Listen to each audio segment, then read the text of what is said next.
Fantastic. So I'm sure lots of you have got questions. I decided to do a very much sort of step-by-step guide to the different tools that we looked at and having it very practical. So if you have any questions around anything that I've mentioned or any questions you may have at all, just put them in the chat, as Hedvig has said, and I'm more than happy to try and answer any questions that you may have. Could I start first, Joe? So just to say thank you. It was a wonderful talk. I learned so much. And, you know, after like a year of moving on to online, you think that you've seen all the apps. So it's great to see some more ones as well, too. So I was just thinking about, you know, generally speaking, a lot of us dislike hearing our recorded voice.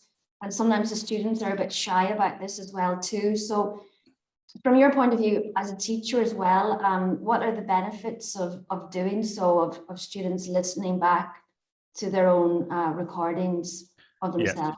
Yeah, I think that's a great question. I think, so a couple of answers I'd like to put across. First of all, I think that the students regularly recording themselves can really help with their communicative confidence. So I think that if they're used to recording themselves out of class, using, you know, Instagram Live or whatever it might be, to actually do this in class is something which can be very, very powerful. I think that it gives other opportunities to convey different types of meaning through a multimodal approach. So instead of just doing, say, writing, which is maybe more, you know, traditional way of practicing language, being able to record your speaking rather than it just going off into the ether, which I think I mentioned in the presentation, rather than it just sort of, you know, disappearing, as it were, to actually record it and maybe use it for progression to show improvement over time. I think that's really, really, really useful. I also think that the recording and if you're going to edit as well, if you're using a tool like Audacity, which I know we haven't looked at today, but that whole sort of recording and editing process, if the students are going to record themselves a number of different times, then that really helps, in my opinion, to reinforce and to help them to retain whatever it is that they're recording about. So, for example, when I was teaching in the middle school, we did a whole set of podcast episodes around grammar, and I got the students to write little scripts in small groups. They then recorded themselves using Audacity, and that whole recording and editing process, I could see after they'd finished their podcast episode that they'd really their understanding of the grammar they were presenting about had definitely improved. So I think those are some of the ideas I would suggest about the power of doing this. But I think to go back to the multimodal approach, I think that technology lends itself so well to different opportunities. For example, with recording your voice, with presenting ideas through images, it makes it more engaging. It makes it more interesting, I think, for them and for the teacher as well. And what I think has happened in recent years is the technologies, the web tools have become easier and easier to use. And I've deliberately chosen some of the easiest tools out there for recording audio, because obviously there are many, many different ways. There are many apps, for example, that allow you to record audio, but using web tools, for example, that don't require any registration from the student point of view or make it easy to hand in the work from the teacher point of view are exactly the sorts of tools, in my opinion, we should be using to do this sort of thing. And so I think that it's really just a question of practice. And also sometimes I talk about, you know, that sort of giggle phase at the beginning with some students. So it may be that they haven't heard their own voice recorded before, and so you normally get that giggle phase to start off with. But once they've got through that, that's when you can get some really good work from them. And also through the human voice, you can convey so much and other meaning, you know, maybe the mood of the person who's recording, or maybe the context. You can hear the context of the location that they're in, so that it just adds other attributes to the input compared to, say, writing. So I just think that I'm a big fan of audio, as probably has come across, but I think in languages, I think it lends itself really nicely to that whole you know, practice, revision, retrieval practice, presentation, knowing that you're publishing to a real audience, if that's what you're going to do, but or certainly, you know, if for example, with the quick conversations, if you know that your classmates are going to hear the contributions that you've made. It's another way of encouraging the students to, raise their game and to make sure they do the best that they possibly can. So those are a few thoughts on that question. Yeah, and even from a very practical perspective, if we're back in the classroom, I'm back in the classroom at the moment, but obviously it's socially distanced. So, beforehand we were constantly, walking around, circling the classroom, behind the students, eavesdropping. But now we can't do that we have a 2-meter distance in Ireland. So I'm just thinking how useful it could be to actually have them recording and to be able to listen and to, eavesdrop and overhear in those conversations, because that's something that we're really missing at the moment as well too. Yeah, I couldn't agree more. Other And I think also some people will say, oh, you're going to get a lot of background noise if you do that. But I think, in other words, if everyone's recording at the same time in the classroom, but actually, if the students, practice handling the microphone nicely, or it might be the microphone on a say mobile device. So in the video, I showed how to record with the iPad. So as long as you sort of, hold the iPad, say, I normally recommend, directly under the chin, so you're not getting those sorts of P's and B's, popping sounds that you can get if you have it like this. But have it nice and close, but underneath the chin, then you're going to get good quality audio, even if there's a lot of background noise. So I think, again, with a bit of practice, the students will learn how easy it is to get a good quality recording. It doesn't have to be perfect. You will get some background noise. There's no way of getting rid of that completely. I mean, what you can do is you can, I've got an example here. I know this is a bit nerdy, I'll admit, but you can have this sort of thing. This is an IKEA box. Can you see? It's an IKEA box, and I've got like audio foam inside it. And then what I do is I place my microphone inside that audio foam, and that gets rid of lots of background noise. And I have seen examples of on, say, Flickr and Pinterest, examples of teachers creating the same sort of thing and then putting iPads inside, and then the children basically putting their head inside the box. I don't know how COVID secure that would be, but that's another way of reducing background sound. But I think as long as they hold the phone or the iPad or whatever it might be, or if they have a microphone, they make sure that they are close to it, but not too close, so you get distortion, all the rest of it, then you should get a good quality recording, even if you have some background noise. Good, thank you. I just see some more questions coming in on the chat actually as well too. Which is lovely to see. Yeah. So I think somebody's asking about the QWIQR conversations. Mm-hmm. If the teacher can check the recordings from the students in one thread, or do the recordings play automatically from the first to the last one, or do we need to click on play one by one? Yeah, so you can click on play by one. It doesn't play everything in one go. What I tried to demonstrate in the video was describing different scenarios. So if you want, for example, all the students to be able to listen to each other's recordings, then you would turn on moderation. I would always recommend turning on moderation, but when you turned on moderation, then as soon as you click on approve, it means that anybody who has access to that link can then listen to the recording. So it means that they can then click on the play button for each individual player, but it doesn't mean they click on, say, the first button and then it plays all the audio. So you can listen to all the individual audios in that way. I suppose if they wanted to, they could right-click the player, as I mentioned, and they could click Save Audio As. So they could download someone else's recording if they wanted to do that, if they wanted to be, a pain or what have you. But if you wanted to not allow them to listen to each other's recordings, so it's just a way of submitting all the recordings in the one space, then you would again turn on moderation, but you just wouldn't click either approve or delete. So that means you as the teacher would be able to listen to all the recordings individually. And then if you wanted to keep them as a permanent recording file, you can then right click and click Save Target As, and then download them to your PC or your Mac. Because I think I forgot to mention in the video, but for free, the audio is stored on the servers for up to 3 months, and then after that it will be deleted, because of course it costs money to run servers, and that's why the teacher has done that. But if you want to have it there, for longer, then there is a fee of about, I think, £1.50 or €2 a month, which again is hardly anything at all, and then you can have them for as long as you want, basically. But I think what I would do is I would just use the free version. Then if you want to download the audio, just right click and click save audio as, and then you can then upload all those files to say Google Drive or OneDrive or wherever you want to store the audio. And Joe, can I ask you, which recording tool would you recommend for those of us that are a bit more tech shy than tech savvy like yourself, if we had to select one of those? So you gave us really good, clear demos for a couple of them, but yeah. Okay. So I think if you just want to be able to record audio and send it as a link, I think you can't go, wrong with Vocaroo. I think Vocaroo is fantastic for that.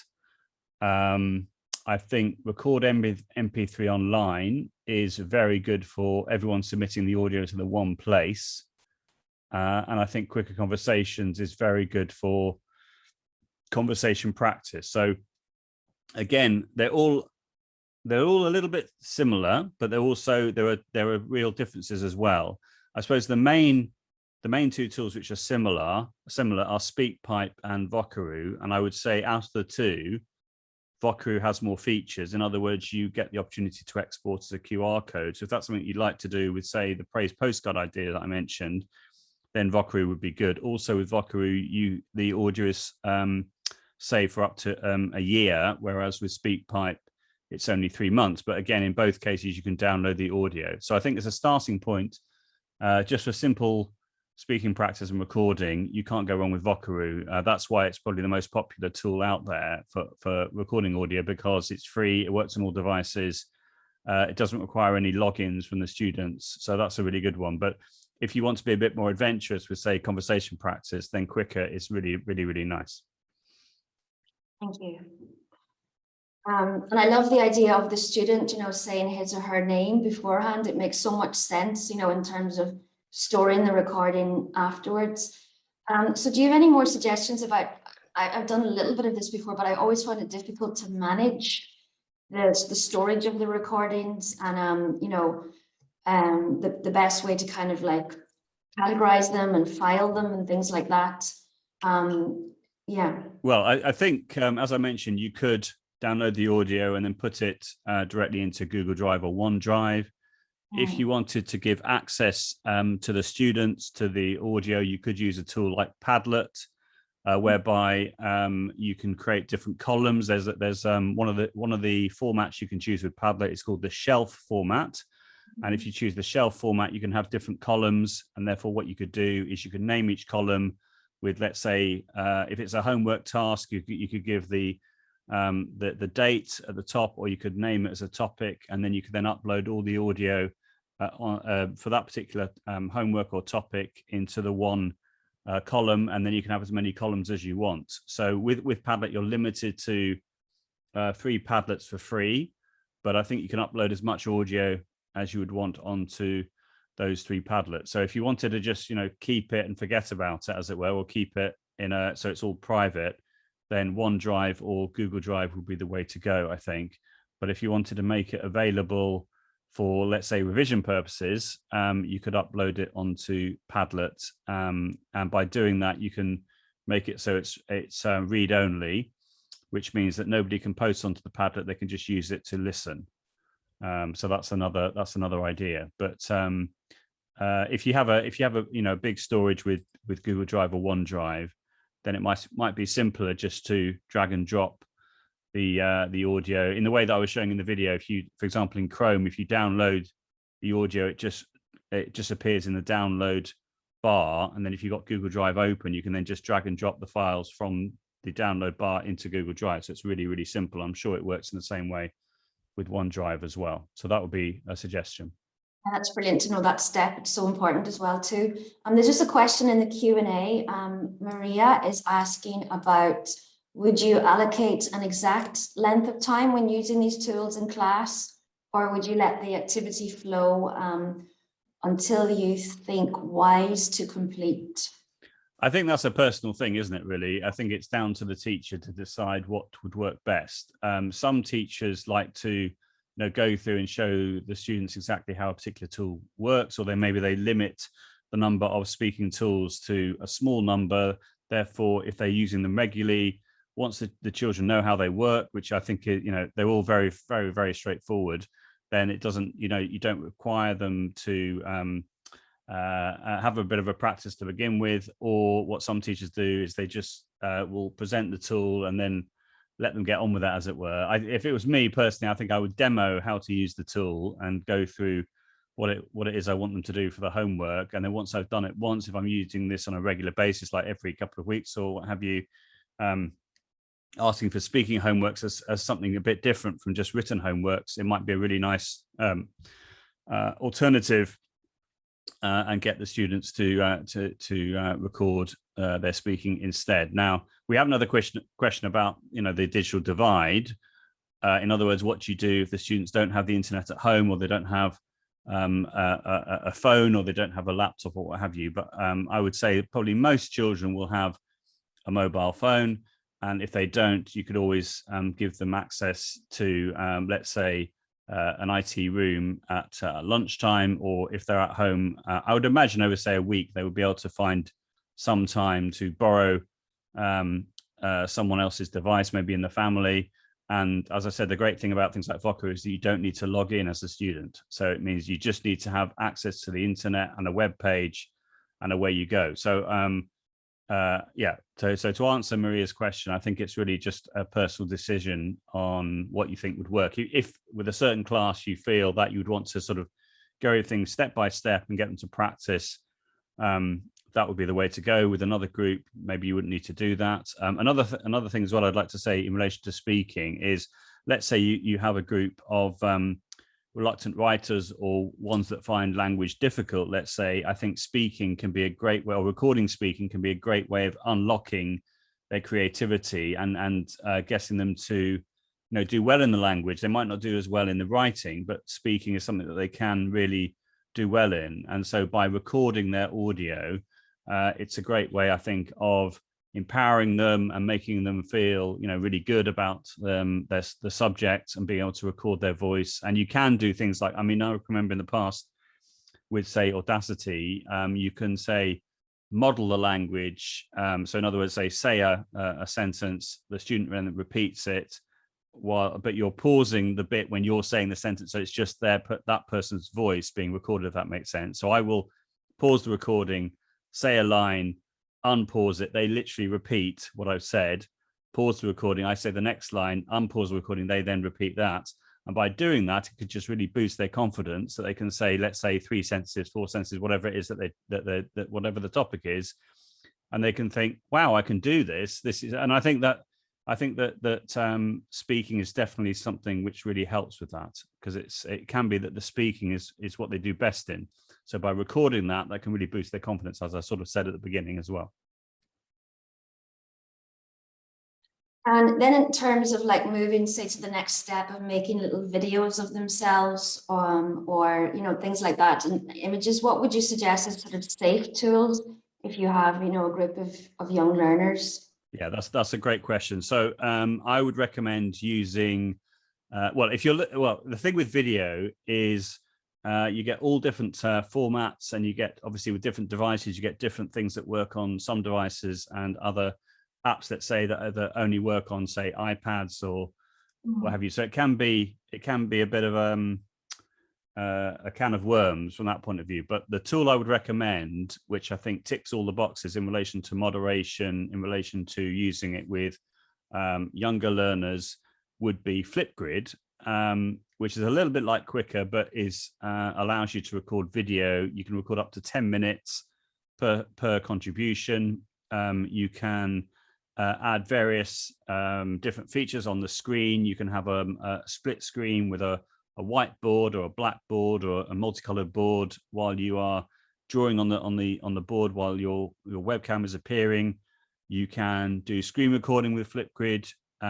You can do mic only, which means that you don't get to see the student's face. You just record audio. It's still a video, but you just don't see the student's face. You can use different filters, like there's a pixelated filter.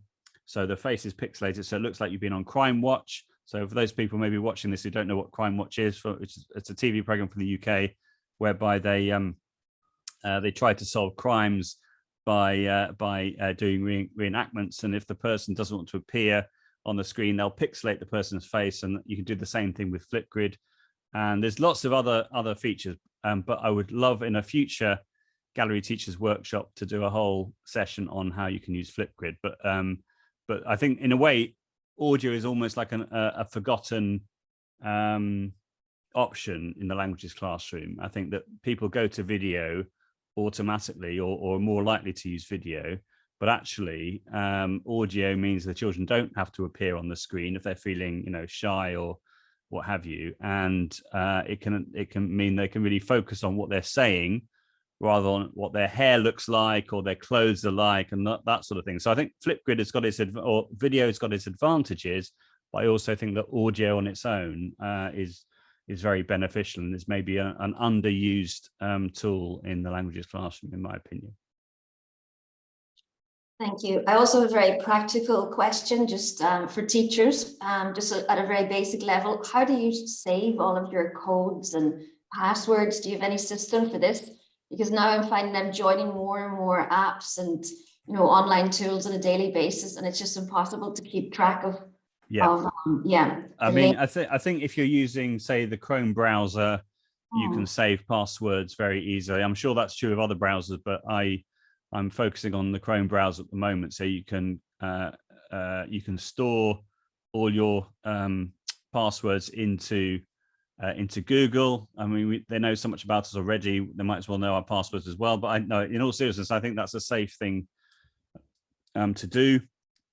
In relation to apps which allow you to store passwords, there are, off the top of my head, there's a 1Password app. So it's called 1Password, I think I'm right in saying, and that allows you to save passwords. I don't tend to use an app for that. I just log in with Google, and that seems to into Chrome, and that seems to work across everything. In fact, it's a bit strange when I'm going to, let's say, a school, and I log in and suddenly it seems to recognize all my passwords, but that's because I'm logged in with Chrome, and away we go. So I think on the one hand, we may be losing some privacy, but we've also got the convenience of storing everything as well. But I also think it's important to change your passwords from time to time, particularly if you're prompted to do so.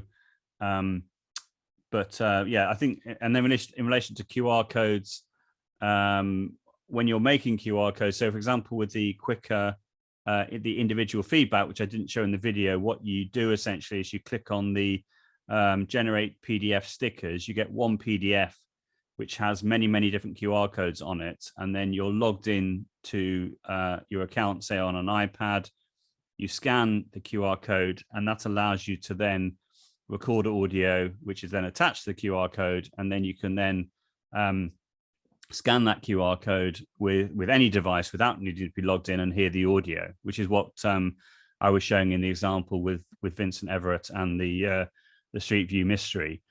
But if you wanted to then name each individual QR code or organize them, I mean, they're going to be in a sheet anyway, but what normally what you would then do, or one option you could do, is print off the page, cut them up, and then stick them into individual books for audio feedback. But then at the same time, that's not particularly a good idea in relation to COVID safety, and if you're touching lots of the exercise books, that's not necessarily a good idea. So what some schools are doing is they're just going down the digital route of doing all the homeworks digitally, and certainly speaking homeworks lends itself nicely to that, because some schools are not doing in languages, should I say, are not wanting to do written homework, because it's then very difficult if the children just put the text into Google Translate.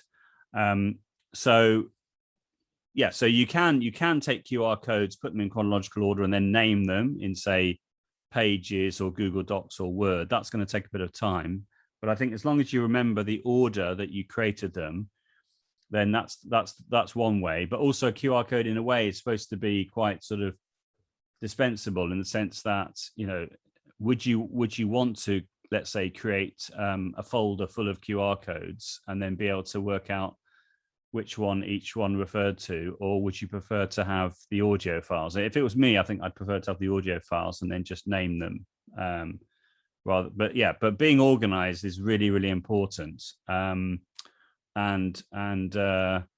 well, again, there are different on that point. There's tools like Wakelet, which is great for storing links all in the same place. You can make different collections, like a social bookmarking tool. Or I'm a big fan of Google Keep, which allows me to make like to-do lists and things like that. So I think technology definitely lends itself nicely to keeping organized. But it's down to, I suppose, the individual to work out a system, a workflow that works for them.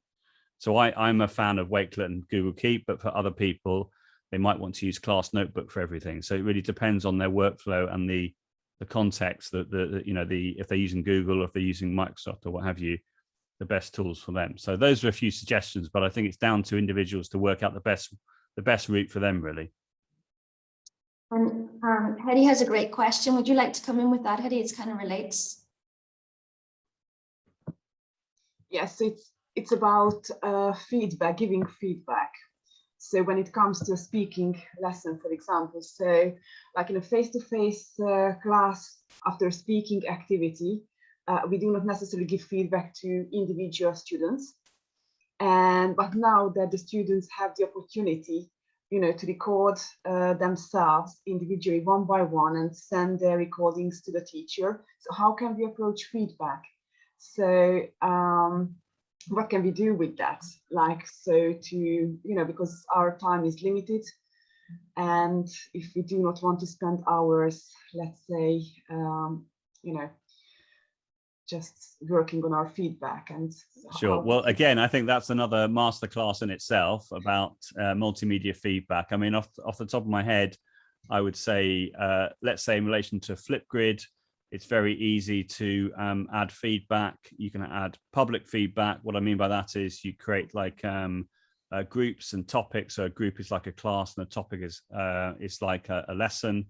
So when you create your question in the target language, you record yourself, all the students can then access that in that particular topic.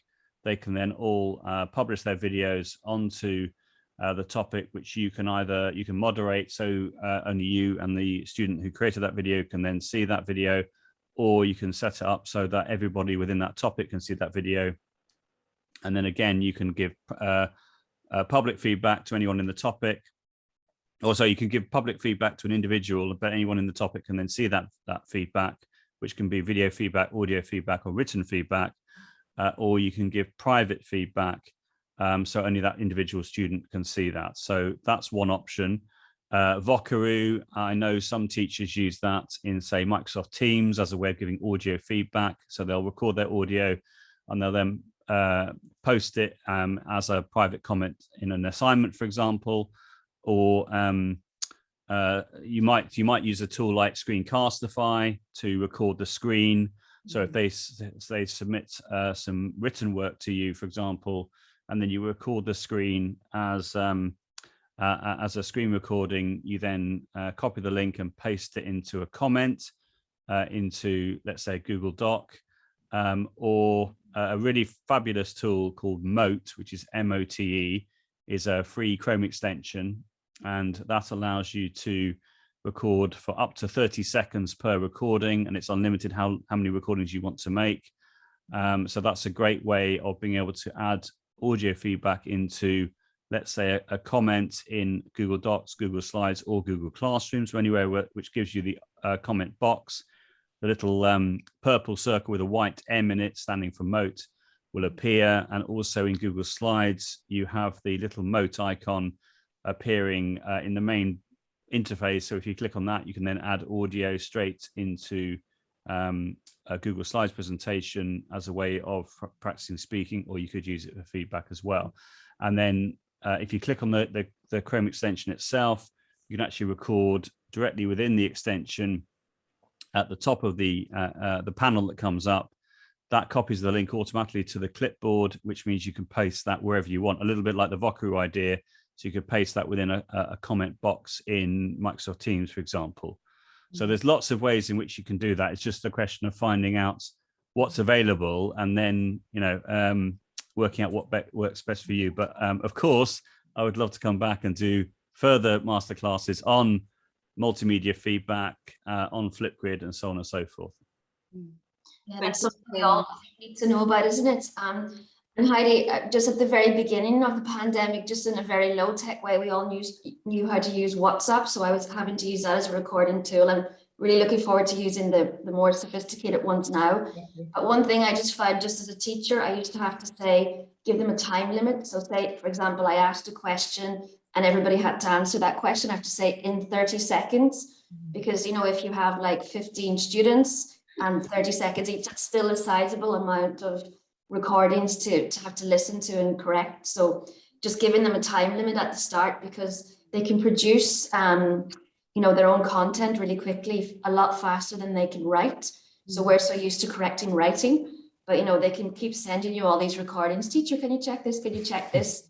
And you know, you could end up with, you know, an hour of recording quite easily if they don't have the fixed time limit and, you know, the one submission per day or per week or whatever, however you want to. Yeah. Yeah, I think that's a really important point. So when you're setting any sort of task, to make it clear on, you know, the requirements of that task. In the case of recording audio, the maximum amount of time that you want them to record for, because otherwise, as you say, they can record and record and record, and it might not be quality stuff. It might be, but it might not be. I can see Janice in the chat is asking me about Clubhouse. So Clubhouse is really interesting. I think for those people that don't know what Clubhouse is, it's a little bit like a sort of audio Twitter. You now got Twitter Spaces as well, which is so Clubhouse started, and then Twitter Spaces then sprang up afterwards. But essentially, it's like a social network. You can connect with other people. You can have live rooms, so you can go into a room that someone has set up, whereby they're having a presentation or a conversation, and you can then listen into that, and then you can request to join the panel. And if your request is approved, it means you can then appear on the panel and your voice can be heard. It works, well, Clubhouse works on iPads, iPhones, and on Android. Whereas at the moment, I think I'm right in saying I don't think it's been updated yet on Twitter Spaces. It only works on sorry, that's the wrong way around. Sorry, Clubhouse only works on iPhones at the moment. I think I'm right in saying. So you need to have a phone number to get to download the app and make an account. Once you've done that, you can then use it on the iPad. Whereas Twitter Spaces is a bit more free in that way. It will work on Android and on iOS. So it's interesting. I think I mean, I wouldn't recommend that people below the age of 18 join Clubhouse because of the lack of moderation. I think for an adult, it could be a great way of practicing language with complete strangers, going in, having listened first of all, working out the etiquette of how it all works, being able to hear lots of conversations would be good. One of the features of Clubhouse and with Twitter Spaces is the fact that nothing is recorded. Well, apparently Clubhouse are recording in the background, but that's the other thing also in relation to sort of privacy. I think you have to read the privacy statement carefully. And if you do a search for Clubhouse and privacy, then you'll get different blog posts coming up around that. But so Clubhouse, for presumably moderation purposes, record conversations, but you as the user, unless you get permission, you can't record the conversation. So what some podcasters, what they do, so I'm really into podcasting as well, they use Clubhouse as a way of everyone meets in that particular room in Clubhouse, and then they have a general discussion about whatever it might be, and they can be joined into the panel. And it says at the top that this session is being recorded, or they'll use like a little recording emoji to make it very clear it's being recorded. But that said, so that, I mean, I suppose that's is interesting from the point of view of having lots of voices, but I think there are other ways of doing this. You could do that with, say, Zoom, and you can download the recording as an audio file for each speaker, whereas doing it with Clubhouse, it would be a bit tricky to set it up to record it. And also I think the quality would be more like sort of phone quality rather than the quality you would get from a nice microphone. So if it was me, but I mean, I suppose I'm being a bit of a perfectionist here. If it was about recording a conversation with a few people who you know, I think I would record it in, say, Zoom and make it nice and easy. if you're just interested in going and listening and maybe participating in a few rooms that are in different languages, that could be really interesting. So I think from a cultural point of view, from a listening point of view, from the the excitement of discovering new voices, it could be good. But I definitely wouldn't recommend it for children or anyone under the age of 18. But for an adult, it could be a fun experience. Personally, I think that there was a lot of hype around Clubhouse, and it seems to have died down a lot. Twitter Spaces, they still haven't sort of opened it up as much as I would have liked. So you can, if someone has a Twitter Space account, they can join your room, but it's not universal yet that anybody can create a Twitter Space. So yeah, so it's an interesting idea, but I think if you're just looking at getting a lot of people together and recording them to then use that as a for speaking practice or for a lesson, I think there are other options that will produce better results or easier results compared to Clubhouse. But from the point of view of meeting random people who are speaking a variety of languages, it could be a lot of fun, definitely. So I'm pretty open about it all, but it's interesting how the hype has seemed to have gone down a bit. There was a huge hype at the beginning, and then that seems to have faded away a bit. And personally, I was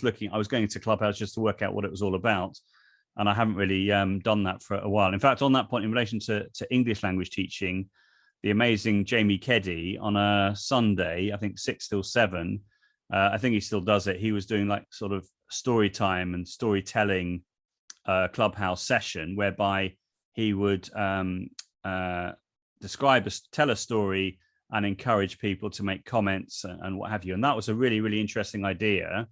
But then you couldn't really stop anyone. Let's say if someone wanted to come in and say inappropriate things. I mean, I think you can like remove them. You can remove them from the room, but you're sort of you're opening yourself up to have people being showing trolling behavior and that sort of thing. But I think it's an interesting idea.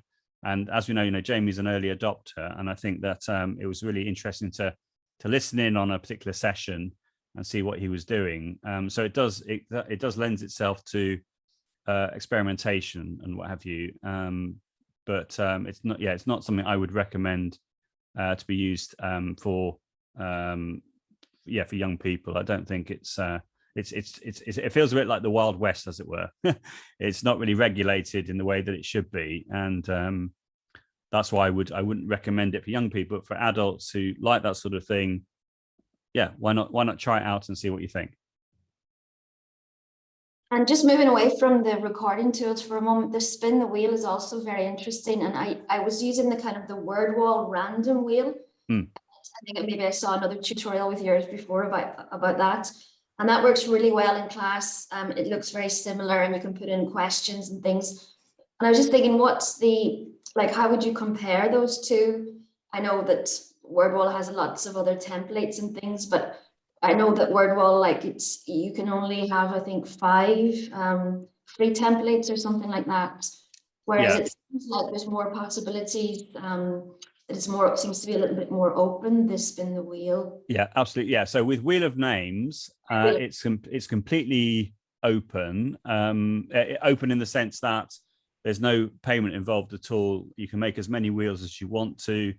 I think an obvious thing to say is that you can add images in Wheel of Names, whereas you can't in the random name picker with Wordwall. And so if in a languages context, that lends itself to so many different opportunities of using visual prompts, or the things I sort of was talking about, using the emoji keyboard idea, as well as the text idea of the sentence starters and the name pickers and what have you. So I think there are some aspects which are the same, but as you mentioned with Wordwall, with the free version, you get access to 18 different templates, of which you can choose 5 for free. And out of the 5 that you choose, you can then make unlimited examples of the different templates. So it might be that you choose the random name picker as one of the templates, as well as all the other things. So I think Wordwall is fantastic. But I think that if you're looking for the particular features that you have in Wheel of Names, I think the fact you can add images just opens up more possibilities. So again, I think depending on what you're trying to do, pedagogically speaking, I think they both have a place. And I know that lots of people like WordWall because of the fact it's so simple and you have so many different activity types that you can do with WordWall, and it's just really a question of putting in the input, and then it just generates all these activities really simply and easily. You're just limited to the fact you've only got the 5 templates, but even if you go for the premium version, there's 2 premium versions. One is I think £4 a month, one is £6 a month. It's not a lot really, and it gives you access to up to 34 different templates, which include games as well, which normally go down really well with the students. And I know what some people do is they pay for the premium version for a month, make lots and lots of activities, and then stop their membership. And those activities are not then deleted, as it were. You can still carry on using them. And also there's a community section as well, so you can go in and get, be inspired by what other people are doing, and maybe edit or apply what their activity to your own account as well. So that's another idea. But Wheel of Names, what I like about it is it's really good at what it does, and I don't see how it could be any better unless maybe there was some sort of way of adding audio into it as well. But I think it's just lovely, and also using what I was trying to show as well is using other sites like photosforclass.com, which is a royalty-free website. And obviously I would always recommend using royalty-free sites, so that's really nice as a way of finding images that you can use, that you can put straight into Wheel of Names, or the auto draw one when I drew the picture of the cat and what have you. I think that for maybe for younger learners that find it difficult to draw, or if you have, as I was demonstrating, trying to draw a picture with a mouse, which is really difficult, and then you can turn it into a piece of clip art instead. So I think depending on what you're trying to do, I think that both the name picker in WordWall or the Wheel of Names would work very nicely. It's all about the teacher planning the set of activities and working out pedagogically what they're trying to do, and then choosing on the best option for that. And that's why these sorts of masterclasses, I think, are helpful for finding out the cream of what's out there, and listening to the pedagogical ways in which they can be used, so they can be put to best advantage. But again, as with everything, it's down to the individual teacher to work out what works best with them, really, I think.